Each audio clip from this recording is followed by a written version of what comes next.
the sound. And I don't know if I'm making any sound. Can you hear me? Somebody say you can hear me, as long as you can. I don't know what the problem is. It's everything's plugged in correctly. Maybe I've got it on mute. Did that help? I don't think so. Anyway, can you hear me? Apparently not yet. Sound is breaking up. That's not good. Okay, let me see if I can figure out what's going on here, guys. I don't anticipate any kind of a problem. I mean, can you hear me now? Audio is messed up. Okay, let me try a couple of things.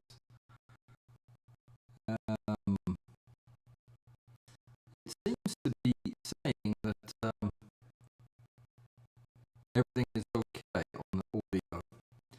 Let me try switching to a different audio. Yeah, that's a good idea. Hang on. It's been one of those days. Let's use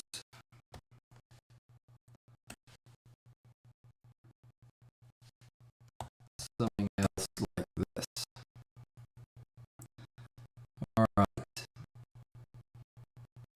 Now, tell me if that's any better, guys. Is that any better? If I turn that off. Can you hear me now? Choppy and echoing. Not good. Is there another? You shouldn't hear any echo now. It should be okay now. Try a different camera. Well, I only have one camera in my laptop. Much better. Okay, all right. It was a problem with the Audient, my preamp for the microphone, which is bothersome because that's my good microphone. But now I'm using the laptop's microphone. Okay, sorry about the delay in all of that. Welcome everybody. It's the 22nd of August and it's hot as hell, and we're going to talk some macro.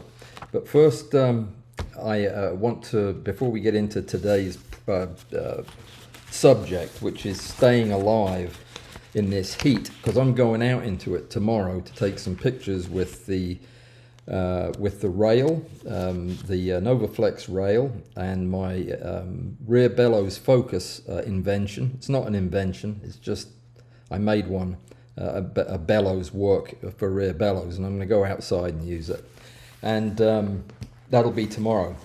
But it got me thinking about some of the rules for going out. If you're going a bit further afield than I'll be going, how you can stay alive if you're just bound and determined to go out in this heat.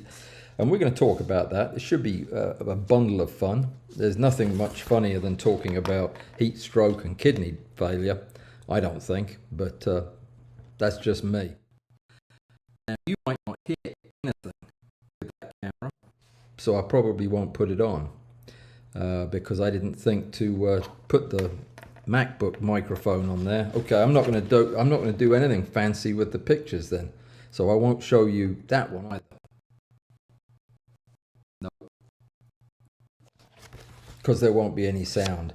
Let me tell you about some of the pronouncements and proclamations that I'd like to make tonight. First of all, the liquids competition is winding down. I haven't been over to see if anybody's successfully posted a picture, but as of this minute, you can actually post your pictures over on the new website, the Allan Walls macro photo competition website. I think that's what it's called. Let me see if I can find the cover for it. No, I sent out a memo to all of the folks at Discord and also all of the folks on Patreon with the link that you will use to get to the new site. I strongly urge you to check it out. Everything you need there for the competition is in that one place. You can enter the competition there. You can look at the other entries, and that's where I'll go to get the pictures at the end of the month. It was put together by my friend and computer genius Patrick Stale from Switzerland, who used Swiss ingenuity to create this site overnight, and it's beautiful and very cleverly done. I love the cover. In fact, I like the cover so much I really need to show it to you, but I forgot where I put it. I hate when I do stuff like this. I put it somewhere so that I'd have it to show you tonight, but then I think I closed the window. Anyway, neither here nor there. Hang on a sec, I found it. It is, yes, I'm going to share my screen and show it to you. This is the new website for the competition. Look at this and be proud of Patrick. Yep, isn't that beautiful? It's the Allan macro photo competition. And yeah, see, upload your pictures for August. Liquid, just click there to tell you what to do. Or look at the pictures that have already been turned in. I think all we've got are test pictures so far. Or nothing. No, we do. We have, there you go. That's it.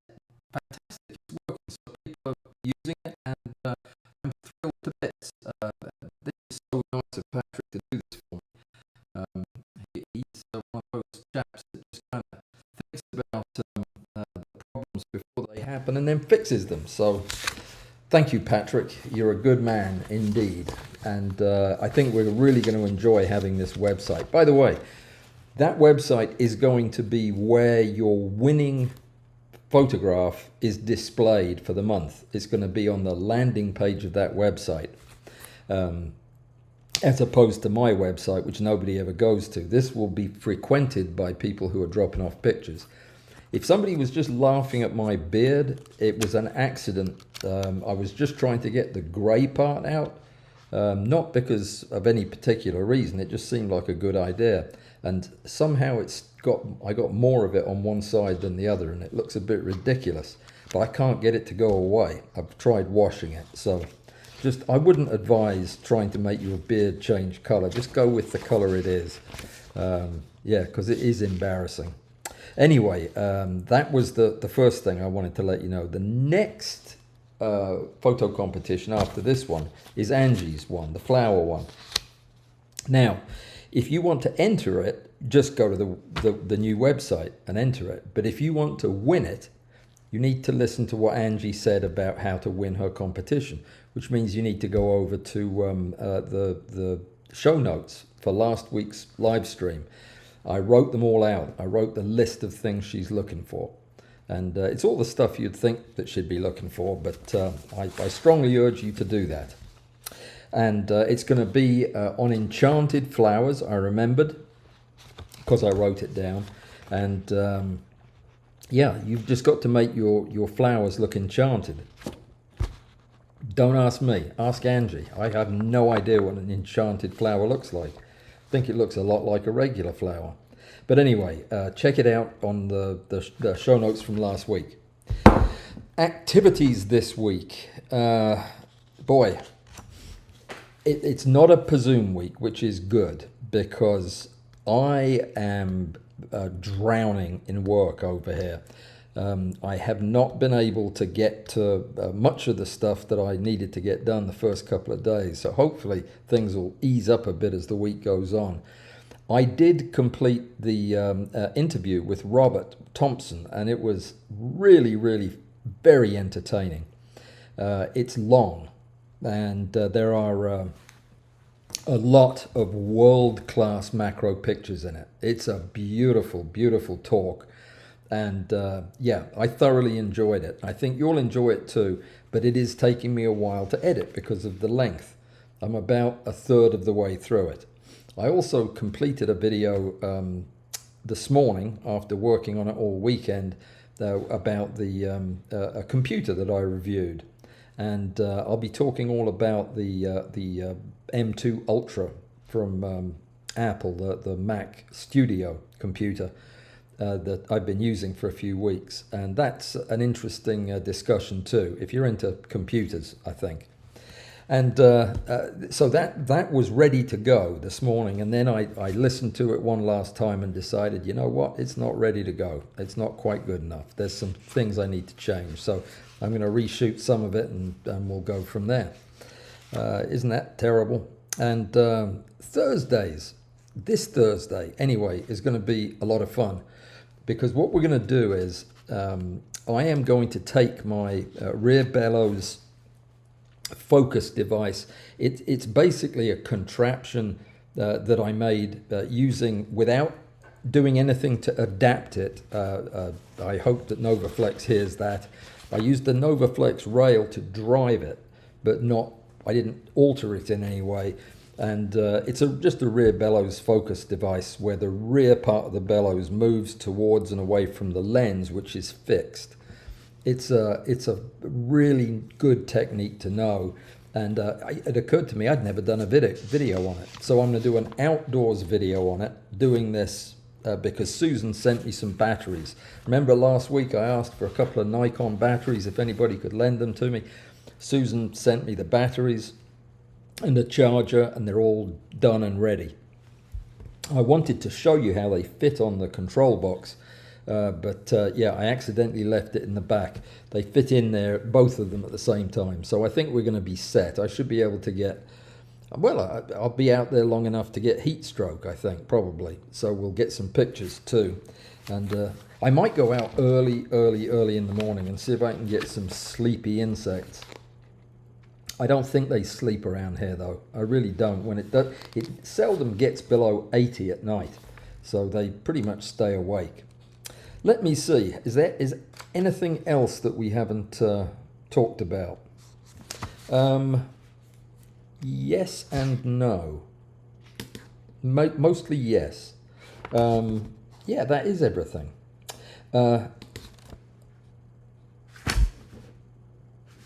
Oh yeah, there's one other announcement. I couldn't read my own writing. I'm taking a vacation next week. Next week, is it? Yes, next week. No, it's not. It's the week after next. It's the week of Labor Day, whatever week that is. And I'm not going anywhere, and my schedule's going to be the same. It's just I'm not going to do any extra work. Like, I'm going to catch up. I'm using it to catch up on stuff that I haven't been able to do. So it will be a non-video production week. That's the week after next. So you can expect me to be behaving like I'm gone. You won't be able to get in touch with me. Has anybody figured out, anybody who knows how to get in touch with me directly, that right before a live stream is a bad time to call me if you're going to ask me for a favor? Because I will say no every time, especially if it's in that 2-hour window when I'm just remembering the stuff I forgot to do. Bad time to call me. Just thought I'd throw that out there. So, heat and being outdoors. Now, you're probably wondering, what the heck do I know about heat and being outdoors? Well, as it happens, quite a bit. It might not look like it these days, but in my younger days, I was a very active outdoors person, and I used to run a lot. I used to run ultra marathons, actually. They're running races 50 miles and longer. And I'd run those oftentimes in the extremes of heat. Now, I preferred the ones that were extremely cold, but I have run them in extremely hot. The hottest marathon I ever ran was in Tupelo, Mississippi. And it was the Tupelo Marathon, which is a good name for it, coincidentally.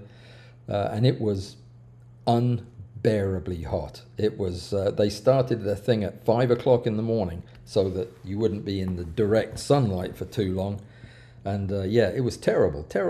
So I'm used to running in the heat. I'm used to getting sick from the heat. And I also have some experience in taking care of people who got sick from the heat. So there are a lot of ways that heat can make us very, very sick. And if we are out with a pack on our back, hiking to presumably a nice spot to take some pictures, if we aren't thinking that this counts as exercise in extreme conditions, we are in for a really nasty surprise.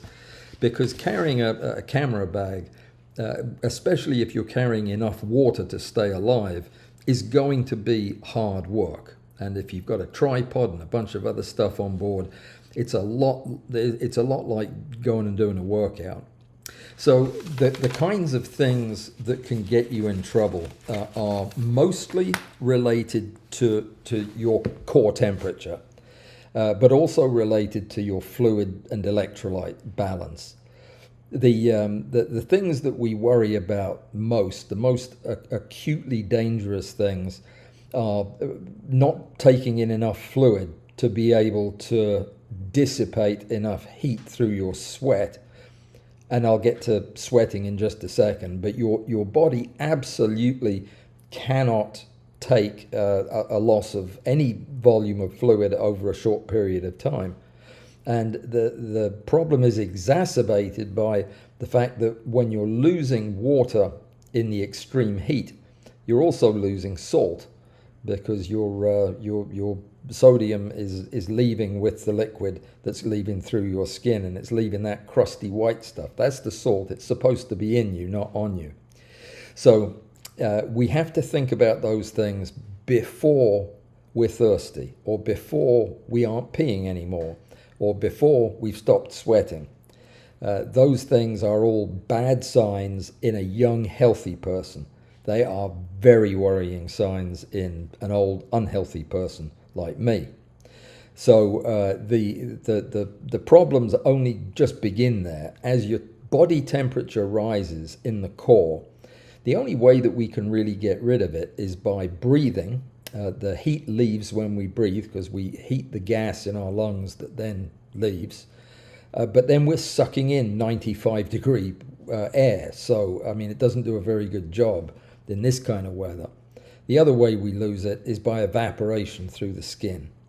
And that is responsible for some 90% of the heat we're able to regulate that way. The problem is, if you're in a humidity zone like we are down here, when the sweat comes to the surface of your skin, it's not evaporating, it's just sitting there. Sweating doesn't reduce your heat. The evaporation does. And if you can't evaporate the fluid that is seeping out of you because of the fact that there's more fluid in the air than that, then you can get in trouble very, very quickly. Once the core temperature starts to go up, the tissues stop functioning. People don't realize that human cells, a great many of them anyway, especially the solid organs in your body, like your kidneys and your liver, they require a narrow band of a lot of different conditions to be just right for them to function properly. And I had a bad scare on a photographic hike in the hills outside of Birmingham, Alabama, just up the road from here a few summers ago. I went out poorly prepared with a heavy camera bag, and went on much too long of a hike to look for a waterfall that wasn't there. And it was the first time I've ever experienced a heat-related injury. And, I'm in pretty decent shape, really, all things considered. But I didn't think I was going to get back. I mean, I was in bad shape, and it got worse very, very quickly when I ran out of water. So you can get in trouble, and the kind of trouble you can get in when it's 95 degrees is that type of temperature makes minor problems into major problems, and it makes major problems often fatalities. And all kinds of things build on top of that. Once you start to get dehydrated, your brain stops working. And when it's not working, you're not making good decisions, you're not watching where you're putting your feet, you don't really care where you're putting your feet. This is when people fall and break something. And there's a formula I wanted to share with you, which is a formula for calculating how far you'll be able to hike after getting a femoral fracture, a compound femoral fracture, while out on a photographic hike. All you do is you take your age and you add the number of miles you've already hiked that day, minus the number of ounces of water that you've consumed since the beginning. All of that divided by the number of miles typically hiked each year. Multiply that by your weight in grams, and then multiply that by 0. And that's how far you'll be able to hike on a broken femur in 95-degree weather. And do the math, and yeah, just don't break your leg. It's not a good idea. I was on a hike in the same woods, in the same forested area, a couple of years before that, when I almost stepped on a canebrake rattlesnake that was at least 5.5 feet long. Must have been a record for that part of the state. It was oblivious to my presence, but yeah, it wouldn't have taken much for me to have been in big trouble. Think about these things. When you're going out in this kind of weather, let somebody know, somebody responsible, like a parent or a sibling or somebody you live with, where you're going, when you're going, when you anticipate being back to the car, and any side trips you're planning. And I mean, plan this down to the specifics of the trail you're going on. The reason this is important, this is something that anybody who does a lot of outdoor stuff will realize. It is very, very easy to get lost, to get turned around. If you miss a blaze on a trail, you can end up in who knows where. And it can take a while to get coordinated and figure out where you are and start making your way back to the trail you recognize.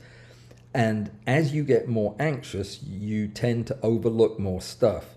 And if you haven't told anybody where you're going, they're not going to know when to look out for you. And if you're in a state park or a federal land situation, where there's somebody responsible for keeping track of who's in the park, tell them exactly what your itinerary is, what trail you're hiking on, when you expect to start, when you expect to finish. Because if you don't come back, you don't want the park service having to hunt all over a 10,000 acre park looking for you. They want to know exactly where to go to pull you out. And if you're lying at the bottom of a trail with a broken femur, you'll want them to know that too. When you go, pack smartly. I like to pack my camera bag with all the stuff I want to take, and then I take 2/3 of that back out and fill that with water. Now, not just pouring water in there, that would be bad for your camera. Bottles of water. I like to freeze about half of them, but that's just a personal preference. I don't like hot water to drink, but if you can take enough water that while you are out and active in that heat, that you are drinking at least half a 16-ounce bottle of water every 15 minutes while you're active, that is enough to keep your kidneys going and your vascular tree well hydrated. If you are taking less than that, you're not getting enough. And if you're drinking more than that, mix in some Gatorade, because you're losing a lot of salt if you're requiring more water than that. That's just a basic baseline thing. I used to be very cavalier about heat and water until an experience I had in the army, where they made us dress up in these suits that you wear to protect you from radiation, chemical warfare, and other nastiness. It's called a MOPP suit, M-O-P-P, I believe. and it is the worst thing in the world. It's like wearing an Afghan sheephound, a live one, around all day. You cannot breathe in it. It completely covers your head with a hood, and it is just so hot. And they had us outdoors putting up Quonset huts for a hospital in those suits as an exercise. And there were people in their 20s keeling over left, right, and center doing it. I mean, because they weren't taking the water. You had to drink twice as much as I just told you just to keep that suit on. Oof, hated that thing. Anyway, if you just remember that once you're thirsty, it's too late. You need to get into some shade, sit down and guzzle some water, because you need to get caught back up again. That's the most important thing, but it's also a good idea to plan on the worst. Plan on spending the night. If you're going more than a couple of miles from your car in a wilderness area, now I am talking about wilderness areas. If you're planning on walking around Chicago, you probably don't need to take these precautions, but I'm talking about you're out in the woods on the Appalachian Trail or something. If you're going only 200 yards from the car and you're going to take some pictures and then go back, yeah, obviously this is different. If you're going on a hike, I would pick a route that has a road that kind of parallels it. There are plenty of places you'll find that have trails around the periphery of the park, so that should you need to, you can always have an exit strategy. You can get out of there if things start to go egg-shaped. Think about the person that is with you, or the people that are with you, and think about them in terms of, if things all went to hell in a handbasket, who would be the biggest liability for the group? How fast could you guys move if the slowest amongst you wasn't moving at all? And you need to plan on how you're going to deal with that situation. It's probably a good idea to save your most exhausting, hilly, dangerous hikes for the best possible weather, when you're least likely to run into heat problems on top of everything else, because the heat makes literally everything worse. It makes your chronic illnesses, if you have any, more susceptible to flare-ups, whether that's autoimmune disease or diabetes or heart disease or pulmonary disease. They all get worse. Well, maybe not pulmonary disease, some of that gets better, but most of it gets worse in the extreme heat. And when you start to get dehydrated, it all gets worse. Any injury, like I mentioned, can become very dangerous very quickly. So it's probably best to be on the safe side. But when you are going out and you're going to be gone for the most of the day, plan on getting lost and needing to spend the night, and throw a Mylar blanket into your that'll hold your body heat for hours and hours. Extra bottles of water, and some iodine if you have to end up drinking water out of it. But try not to do that. Drink water out of streams up in the mountains. They're full of giardia and other unpleasant things that will get into your guts. Take some food, not like a raw salmon or anything. Take some power bars, something you can choke down if you absolutely have to, and pack a few of them in there. You're going to need them. And I think that's enough. That should have completely put you off the idea of going out there. Getting bit doesn't sound like it's a major emergency, but it's one of those things that can become one. And I was talking to Robert just the other day about, he was out taking pictures of mushrooms, and he almost fell off a cliff because he was so busy swatting mosquitoes and midges from his head and his face while he was trying to take pictures. You've got to be careful. Don't get distracted by stuff like that. Don't get distracted by the pictures you're taking. There's a story every year about somebody walking backwards off a cliff to try to get their boyfriend in a better frame for the camera. Well, I mean, or girlfriend, I suppose, but just don't do that. Yeah, pay attention to where you are. And if you're in a dangerous place, don't go there in the heat. What else did I fail to warn you about? I think that's it. Do you know how much a 70 to 200 millimeter zoom lens weighs? About 4 bottles of water. That's an important thing to remember, because when you're lying in that gully, wishing you had a bit more water, you can just lick the condensation off your lens, I suppose. But yeah, you don't need it. Just take one lens, a wide angle. You'll be better off. How's everybody doing? I've got to say hi because I've been rude this evening, and I have a feeling there are a lot of people to say hi to. So I'm going to move the chat over so I can see it. Alrighty. Oh my goodness, there's so many of you, like Larry and Russ and Robert from Ocala, Florida, and Susan is here. Welcome, Susan. Thank you again for the batteries. David, greetings from Winthrop, Maine is David. And the weather's lovely right now. Happy, happy, joy from Chi-Town, a proud liberal says. Yep, we were just talking about that, or I was anyway. Alistair, let me see. That was a private chat, so I will not read it out. And Toluca says hi. Hi, Toluca. And that was me saying I was running a couple of minutes behind. Phoenix, Arizona is cooling off, and Alabama is getting hotter. Yep, there's something to say there. And Robert is here too. Greetings, Robert. Glad you could make it. Glad you're here. And Alistair, good to have you, as well as Amy. And I'm sure Bud will be along soon, taking care of business out there in the world and stopping misbehavior in the ranks.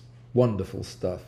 Macro Everything Around Me has put some pictures of yellow faces, which I don't understand at all. Do these mean something when you put these faces up? Is there a code that you can read somewhere?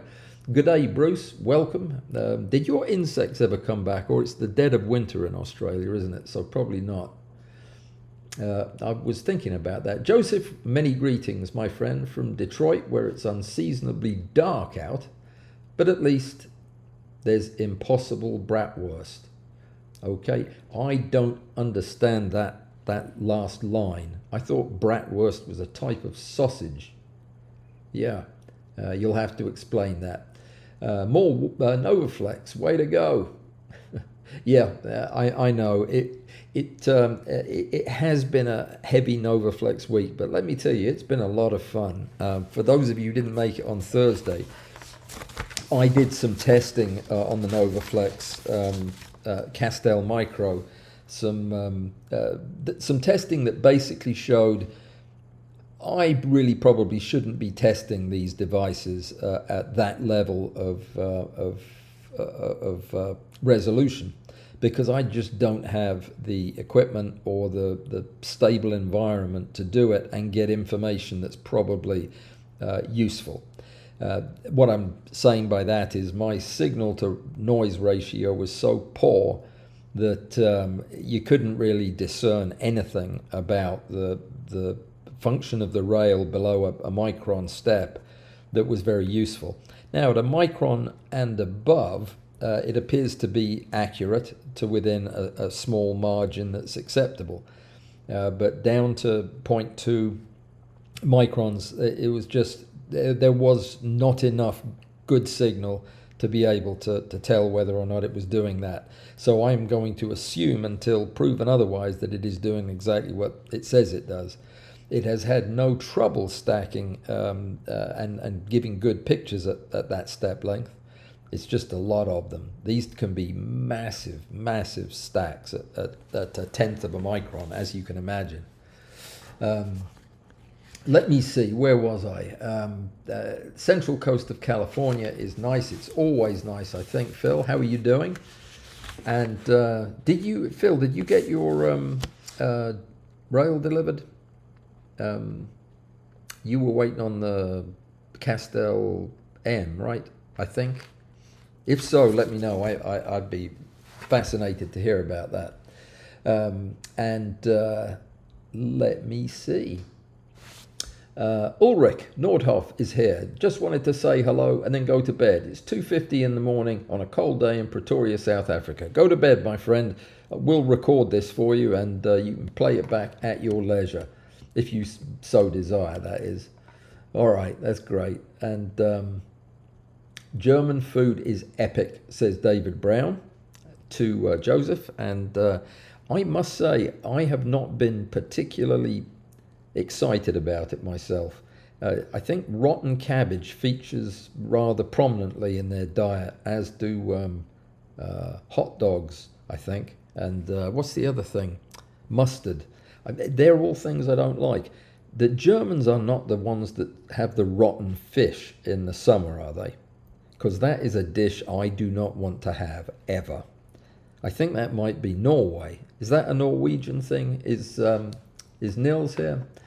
Yeah, that just sounds atrocious. There are towns in Scandinavia that have banned the eating of this particular dish because it's so foul. Oh, dearie me. I don't even want to smell it. Okay.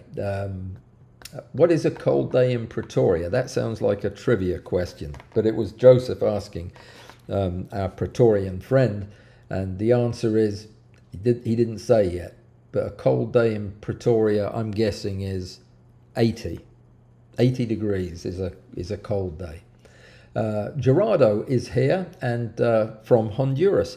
Gerardo, welcome. You haven't been here before, I don't think, so it's good to see you. And you are our first and only Honduran at this time. So you get a badge for that, a gold star by your name. Well done. And Avery's here. Greetings. It was great to see Avery this weekend. This is a guy that is doing some very, very interesting stuff. He's one of my Patreon supporters, which is beside the point, but most appreciated. He is doing some crazy stuff with a compound microscope. I know that we mentioned this during the competition 2 months ago when he turned in a photograph of a longhorn beetle that had been shot with a compound microscope.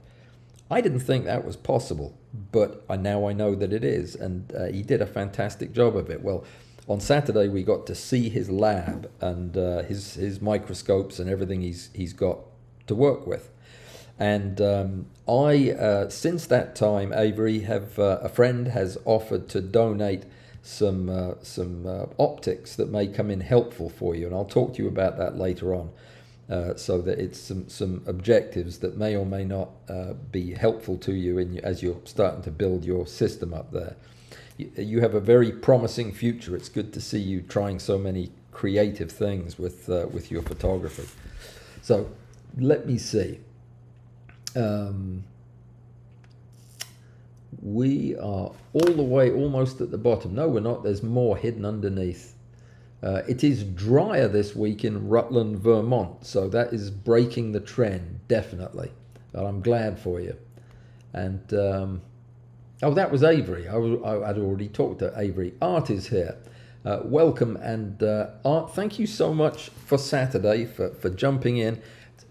We were having our Patreon meeting, and I was just running my mouth about this, that, and the other.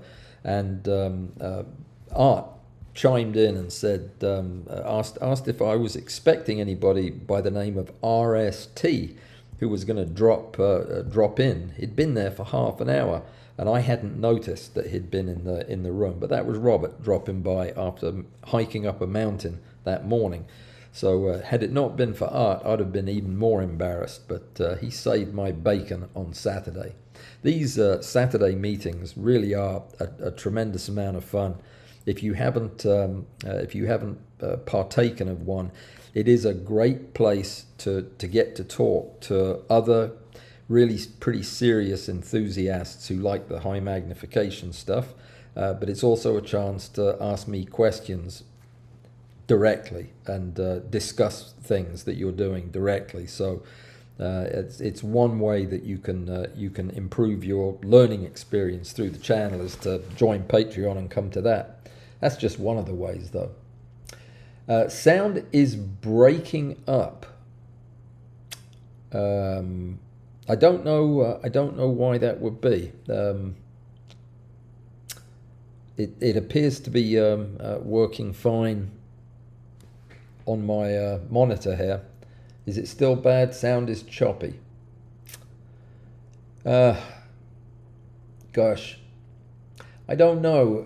Oh, hey, Laura. Laura is here. Welcome. Yeah, I don't know why the sound is breaking up. I honestly don't. It must be a Wi-Fi related thing. I can't really tell because everything looks normal here. I'm not going to mess with anything just in case that makes it worse. Tell me if this gets any better. I am going to mess with something now, as I said that. Does that help any? Or does that make it worse? I'll say hi to Malrin while somebody's going to tell me whether or not the audio's any better like that. And not fixed, says Phil. Okay. And Amy is shouting no. I don't know what would be going on. You know what? I think it must somehow be the. No, I don't know. I really don't. Do you want me to try a different microphone? I'll try a different microphone. Sorry about that. Is that any better? Does that give a better sound? I don't think anybody's talking. Oh, yeah, they are. Volume skipping badly. Can't understand what you're saying. Much better. That's better. Yes, good. All good. Yep, better. Perfect. And then I changed another thing. Did it get bad again? I'll change it back. I'll change it back. This is a pain in the... Okay, I'm back to the one that you said was good. Are we good? Got it. Sound good. Yes, okay, now all fine now. Thank you, thank you, thank you, thank you, thank you, thank you, everybody, for that. What time is it? We doing okay? Oh, yeah, we've got plenty of time. So any questions about the dangers of going out hiking? I didn't even talk about the fact that this kind of heat's not good for batteries. It's not good for your cameras. And unless you're using pro gear, if you take just regular gear out in this heat and you're carrying it, it'll get full of sweat and yeah, you can damage the equipment. So I would be mighty careful about going out in this. We didn't talk about any of the things that are associated with the hot climates. In the south here, for example, you should never go out in the afternoon on a hot day like today without expecting an electrical storm of some kind before you get home. And that's what'll kill you, is getting caught out in the open when the lightning starts. So it's always good to keep your eye on that. And I didn't mention cell phones. I have a special warning about cell phones. You must take a fully charged cell phone with you. And if you have the ability to do so, take one of those charging solar panels as well, if it can fold up small enough. And just take that with you. But never rely on the phone being your primary escape mechanism, because it'll never work. It never works when you need it to. It never works out in the wilderness, but you still got to have it just in case. It's good depending on where you are. Well, I'll rephrase that. Depending on where you are, pack the types of things that are commensurate with the weather there. If it gets cold at night, seriously cold, you might need to take some kind of a fire starter with you. That's not likely to happen around here, but also think about mosquitoes and other things that will eat you alive outside at night if you have to stay out overnight. Draping a mosquito net's easy to do. It won't stop the things crawling around and biting you, but yeah, you've got a broken leg. You're probably not too worried about the mosquitoes. So let me see. you couldn't hear a word I was saying earlier. I wonder if I should go back and fix any of that, repeat any of that I said. Probably not, because it wasn't terribly important. Nothing I say is all that important. The do you want to hear about the new Mac Studio? It is a really nice computer. It is very, very powerful. I'm going to give you some interesting times. This is a preview for the review video. The times were so amazing, I thought I'd have to share them with you. I took a batch of files. These were DNGs, the raw files. There were 90 of them, and I put them in Helicon. First of all, they loaded into Helicon on this new Mac almost instantaneously. I mean, it might have been 5 seconds. And they were all in there. And it took about a minute to run the method B. And it took a few seconds more than that to run method C. So about 2 minutes, 3 minutes for 90 images. Even Xerine, which does not use GPU acceleration and is not designed to work with these, well, it is designed to work with multiple cores, and this computer has 24 cores in the CPU, but it was 3 times faster than it is on my laptop.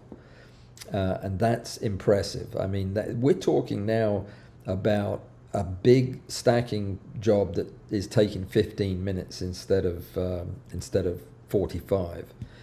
So that is really, really nice.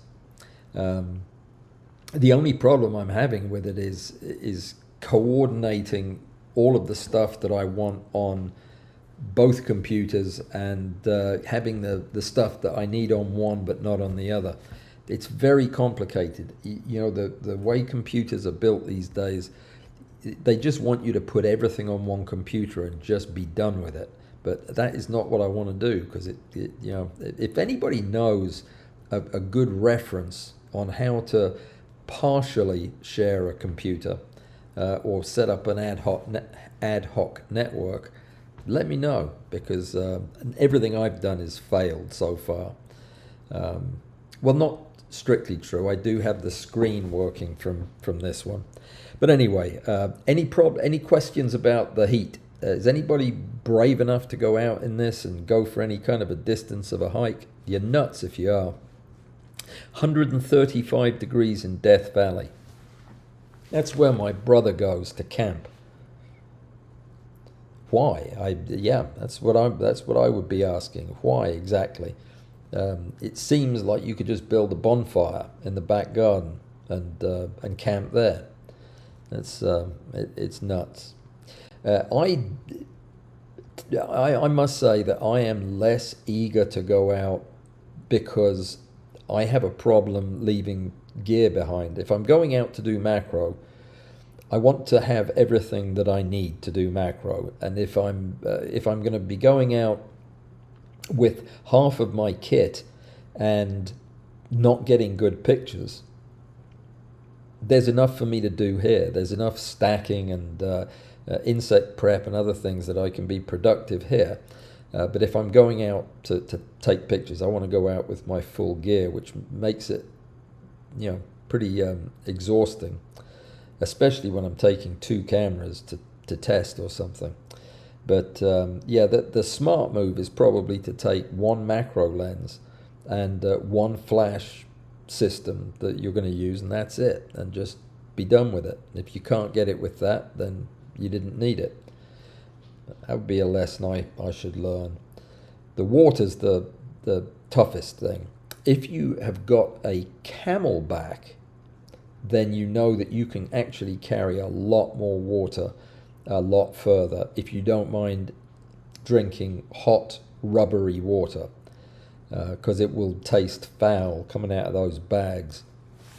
But it's better than taking it out of a billy goat's bladder or whatever they would do, where they don't have camelbacks. But it's a thing like a vest that you put on, you fill it with water. I used to fill it with ice and water, and that worked pretty well. But that's the key. That's the key. Don't get dehydrated. And take batteries and cards with you.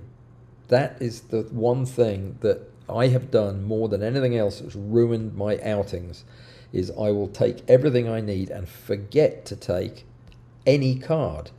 I did that the other day when I was doing a review. I'm out there with everything I need, but no memory card and no battery. That's one of the problems with using the dummy batteries that I use in the studio, is I forget that cameras need batteries when you're away. And mine are all sitting by the charger. So you didn't need to know that, did you? So I guess the sound is back on. Yes, okay now. Good. Still on. All right. And Laura says it's very hot in Illinois. Yeah, it's scorching here. Oh, you know what? I just thought somebody asked me a question at the end of last week, and I don't think I answered it. But then I can't remember who asked or what it was. Anyway, I'm thinking about it. Ralph is here. Greetings. And thanks for letting me know. Hernando Sportsman's Club, welcome. And Julie is back. Are you still in Las Vegas, Julie? It's got to be hot there. It's always hot there, I think. I don't know what the darn problem with the sound is. It's probably something I'm doing, but I don't know what it is. Oh, it was when Laura says it was when I was sharing the screen. It was cutting out. You know what? I just realized I was doing this. I've been downloading about 200 photographs from Ireland this afternoon. A whole big stack of 130 megabyte images. And that's been running the whole time I've been talking. So I wonder if maybe that used up my bandwidth. It shouldn't. I'm on fiber. But it could have done. It could have done. Jan is here. Greetings, Jan. How are you, sir?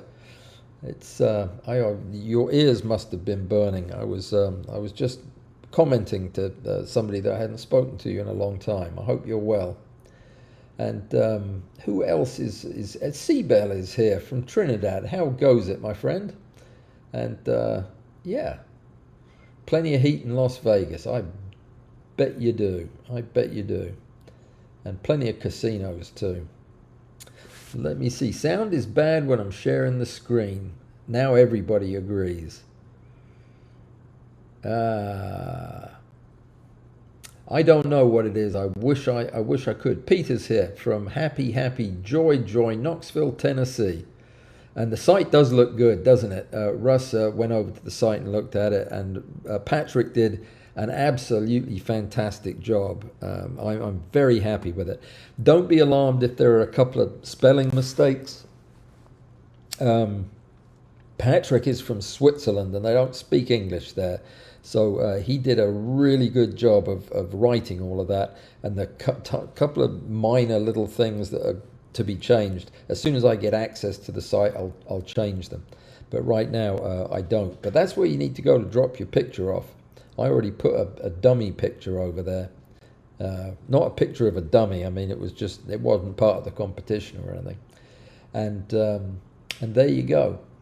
Phil has a question. What is the photo below the watch on my bulletin board?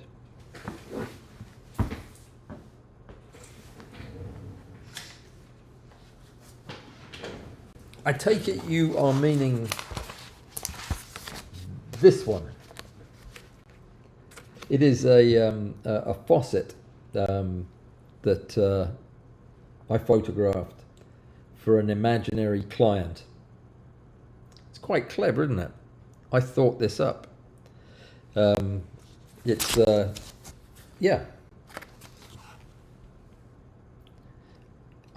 was at the thrift shop and I found this faucet that was on sale for $1. It was missing some important part or other.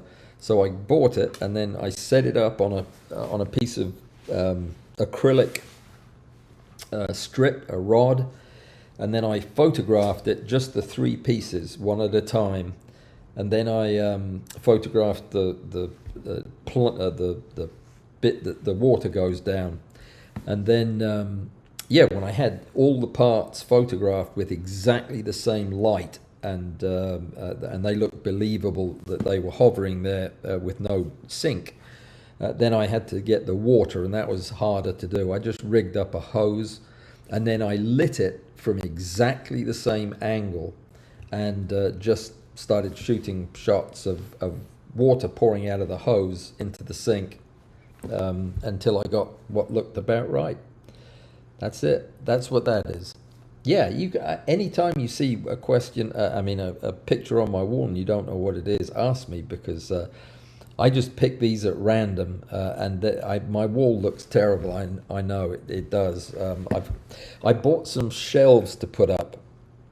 I just have not had the time to do it. I've had too much work to do, but they're sitting over there. I even painted them already, so they're going to be nice.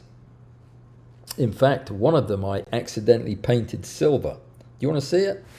I bet you do.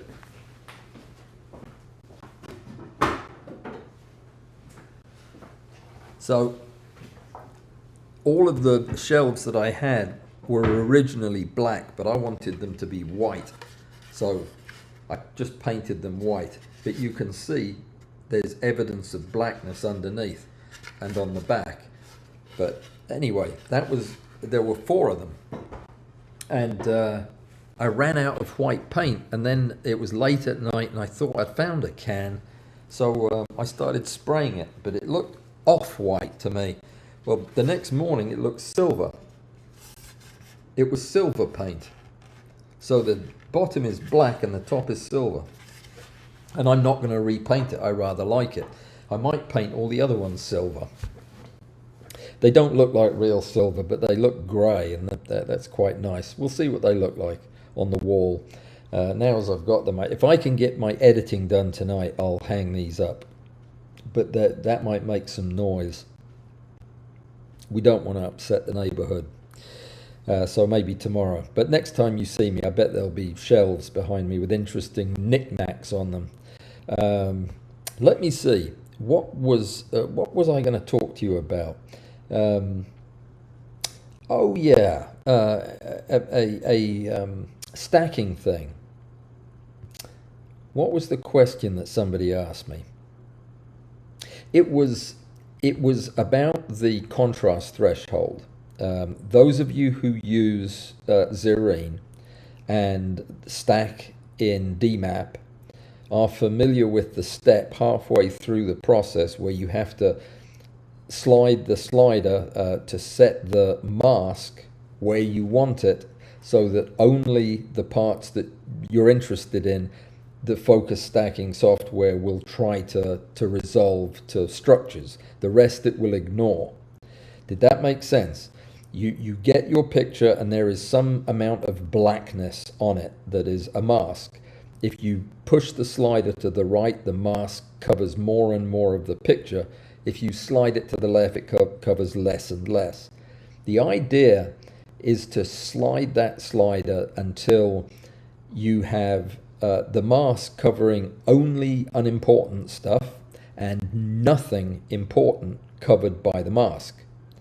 Now, that's hard to do. Sometimes you'll notice that the mask encroaches even before the background is gone. In other words, the background that you don't want to be in focus is still uncovered, but now your subject is covering up with the mask as you slide further to the right. What are you supposed to do in that setting? Well, definitely what I do in that setting is I always err in favor of leaving the mask, too little mask than too much. In other words, where you leave the mask in place on your subject is generally going to look awful. It'll look indistinct, hazy, and there won't be any kind of detail I prefer, I'm going to end up having to retouch it and copy and paste healthy looking material in there, but I'll do that when I have without going through the phase of losing all of the surface texture first. So keep the mask small is your best bet. Once you've made the mask too big and you're losing parts of your subject, you're just adding to the amount of work you're going to have to do to put it all back together in the end. So I definitely would say err on the side of less mask. And another thing that you can always do, if you have a subject where that is happening, it usually means that you don't have a whole lot of detail in the picture. And the stack is having a problem discerning what is background and what is homogeneous within the subject. If that's the case, you might want to slide your estimation radius to the right. That is a setting also in DMAP. That's in the under options and preferences, where you go to the DMAP tab and you've got the two sliders. Now they're linked, so when you slide one, the other slides with it. That's the estimation radius and the thingamajig radius.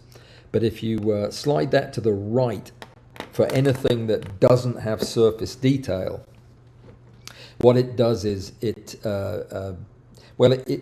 leaves that area alone, and it'll be less likely to end up putting a mask on it for you. So there's that.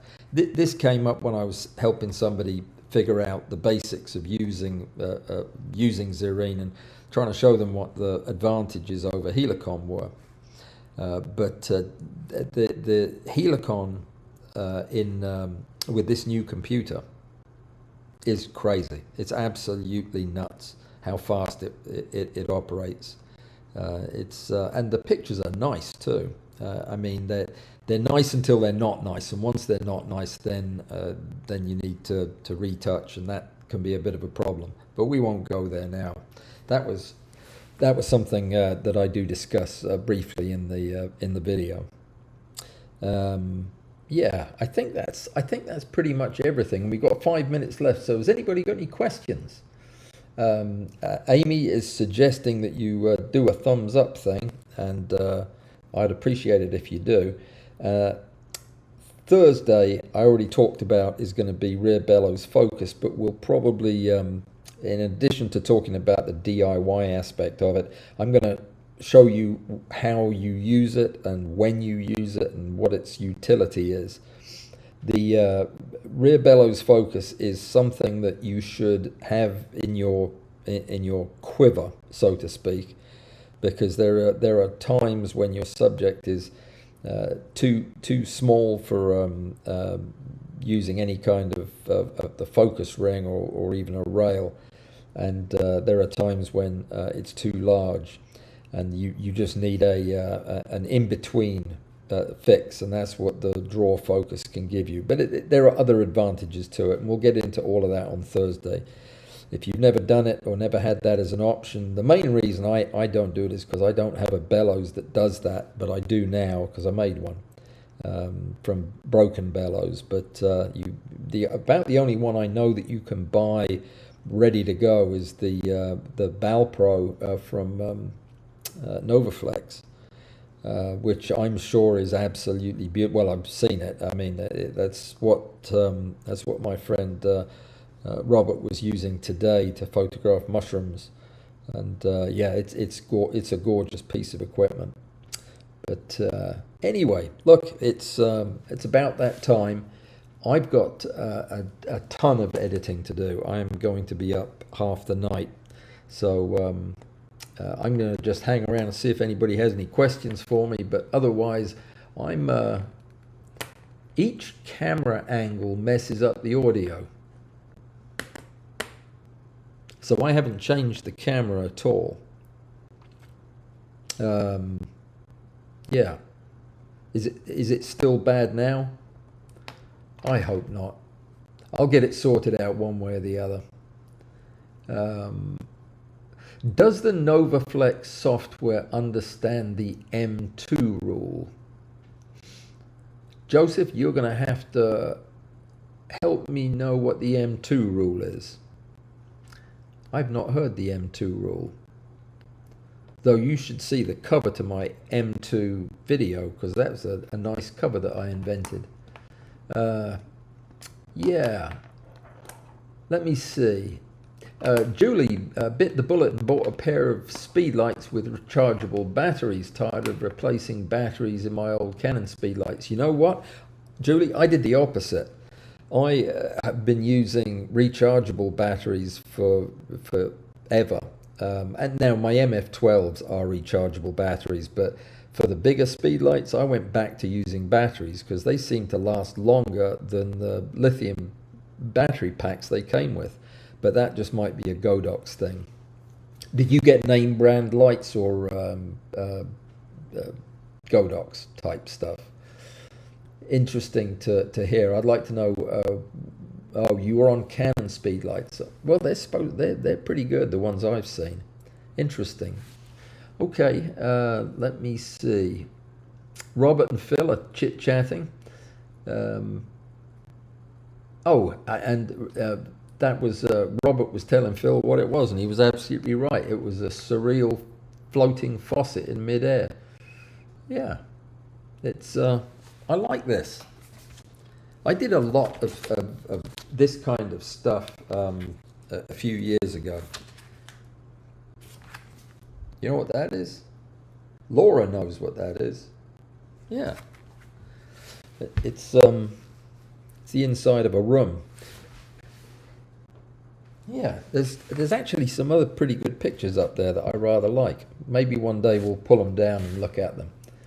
Let me see. I think we were pretty much towards the end. The equation.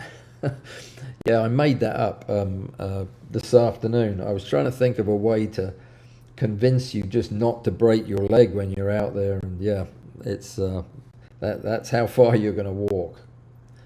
But yeah, Andrew's saying it's 98 with a heat index of 109. That is incredible. Is anybody having air conditioner problems? I know several people who have had to replace air handlers this summer because of the heat. Absolutely terrible. Let me see. Yep, the rule of thumb, or another rule of thumb, is just plan for the worst. That if there is going to be any kind of an emergency during one of these 3-hour cruises, it's going to be when it's 96 degrees outside. You just don't have any wiggle room, and the outcome could be a lot worse than just having to share a tent with Gilligan for a few years. Though that does sound pretty horrible. Let me see. All right. Extreme heat warnings everywhere.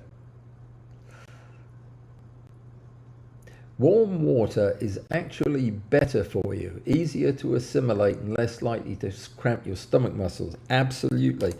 But it's also not going to dump your core temperature quite as fast as the cold water, and the cold water tastes better. But you're right, it will cause cramps, definitely. I read an article pointing out that cramps, heat-related cramps in your long muscles of your legs or your abdominal wall are probably nothing but a little bit of heat injury in a young person. They can be the signs of severe heat fatigue in a middle-aged person, and in an elderly sick person it can be the first and only warning symptom of heat stroke. Heat stroke, by the way, is where your core temperature gets so high and you're not able to lose the temperature through all of your regular homeostatic mechanisms, that your blood vessels dilate, but you don't have the blood to fill them. So you go into literally shock, and it reduces the flow of blood to your brain. Yeah, and you fall out. It's serious. Once you get that far behind the curve, it's hard to get hydrated. So yeah, you take it very, very seriously. And if you've got a heart condition, lung condition, diabetes, kidney disorders, yeah, don't even mess with it. It's not worth it. Julie hated the mop suit. Well, you must have had my mop suit, because yeah, I hated it too. God, they were good looking though, weren't they? Really trendy. I always thought that they'd be an attractive addition to the wardrobe if they weren't so hot. All right, guys. Bruce says we should all move to Australia. Well, we would like to, but we can't. We're not allowed to. There's a ban on letting us come over there, apparently. Or am I thinking about New Zealand? Or do you both have a ban? I think you both have a ban. But yeah, I'd love to. Stay inside. No need to risk it for a photo in this kind of heat. I think you're right. You're right, Phil. That's really the bottom line, is there's so much stuff we can be doing inside, constructive, helpful, useful stuff for our photography. We can clean up Lightroom. We can learn how to do something with bug prep, all kinds of stuff. We don't need to go out there, but I'm going to go out tomorrow. If anybody wants to come with me and film it tomorrow, that would be a great help. Because when I get running with sweat, it's hard for me to do all the filming part. But anyway, thanks for coming, one and all. And yeah, it's a good start to the week. I will see you on Thursday, if you can make it. That'll be at 2 o'clock in the afternoon. And this is a non-Pazoom week, so there will be no Pazoom on Saturday. But there's a couple of other things I have in the works, and I'll talk about them on Thursday. We're out of time now. But thanks for coming, and have a good evening. Take care. See you again soon.